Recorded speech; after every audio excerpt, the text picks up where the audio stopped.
क्योंकि बहू झूठ नहीं बोलती। सुधा और राकेश के 3 बेटे थे। शादी के बाद तीनों माँ बाप से दूर रहते और सिर्फ त्योहारों में आते। माँ जी, पिताजी, अगली बार आप लोग हमारे घर आइएगा।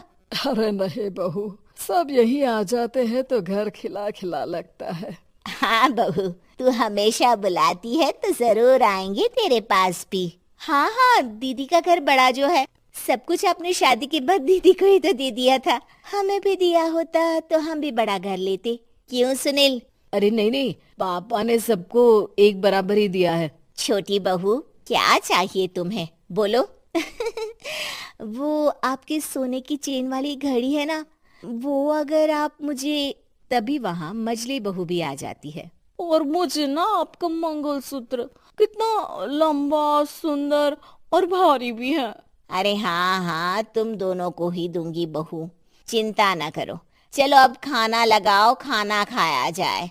सभी मिलकर खाना खाते हैं कि पड़ोसन आ जाती है। अरे सुधा बहन, थोड़ी चीनी तो देना, घर में शक्कर नहीं है और मेहमान सर पर बैठे हैं। अरे छोटी बहू, चाची को शक्कर तो दे दो। अरे मजली दीदी, आप दे दीजिए ना, मैं यहाँ कम आती हूँ तो मुझे पता ही नहीं है कि सासू माँ सारी चीजें कहाँ रखती है। और तुम, मैं कौन सा यहाँ रोज शक्कर फाँकने के लिए आती हूँ, मुझे भी नहीं है पता। तभी बड़ी बहू हाथ में चीनी की कटोरी लेकर आती है। चाची, शक्कर आप लोगों का बड़ा सहारा है माँ जी और पिताजी को, वरना हम लोग तो यहाँ रहते ही नहीं। आप जैसे पड़ोसी हैं तो हम निश्चिंत है। और जीती रहे बहू, अब तो ये घर पड़ोस कम परिवार ज्यादा लगता है। सुधा अपनी बड़ी बहू को देखकर बहुत खुश रहा करती थी। वो उससे अक्सर घंटों बात भी किया करती, लेकिन दोनों दूसरी बहुओं का भी वो समझती थी कि शायद छोटी है, वक्त आने पर संभल जाएंगी। समय आ जाता है जब सभी को वापस जाना होता है। माँ जी, हम लोगों की फ्लाइट पहले है, हमें इजाजत दे। वो सास के गले लगकर चली जाती है। थोड़ी देर बाद छोटी बहू कहती है, माँ जी, मैं ना ये सोफे के कवर और चादरें ले जा रही हूँ, यहाँ तो ऐसी ही पड़ी रहेंगी। हाँ हाँ बहू, ले जा, और कुछ चाहिए तो बोल। और तो चाहिए बहुत कुछ, पर चलिए कोई बात नहीं, अगली बार ले जाऊंगी मैं।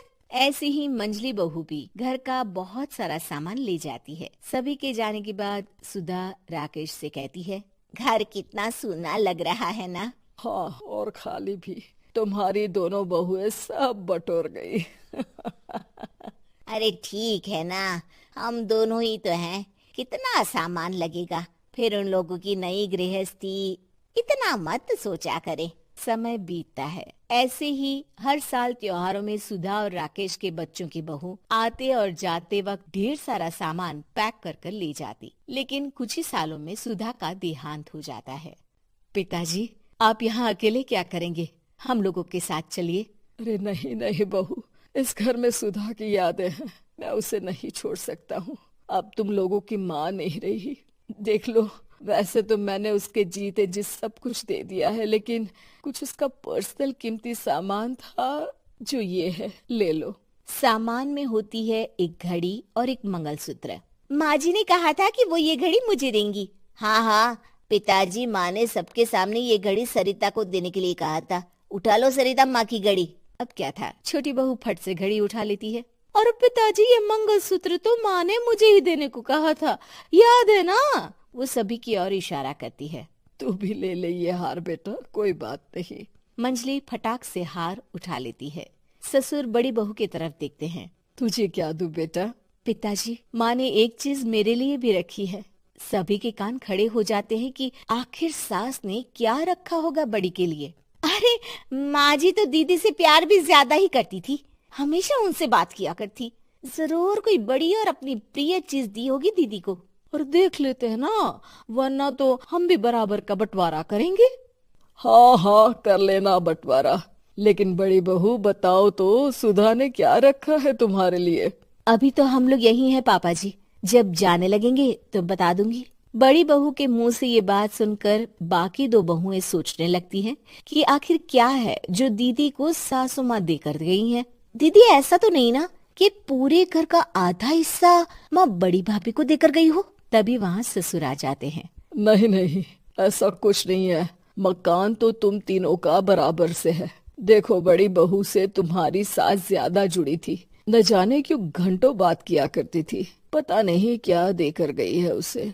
और ससुर जी, आपको क्या पता, चालाकी से पूरे घर के पेपर में साइन करवा लिए हो, या फिर कोई छुपा गहना। आखिर मकान पूरा तो आपने सासू माँ के नाम ही कर रखा था ना।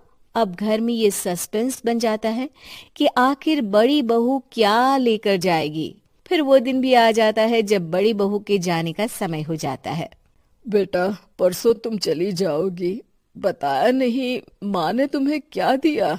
घड़ी और हार जो बेशकीमती था और तुम्हारी सास को सबसे ज्यादा प्रिय था, उसका तो बंटवारा भी हो चुका है।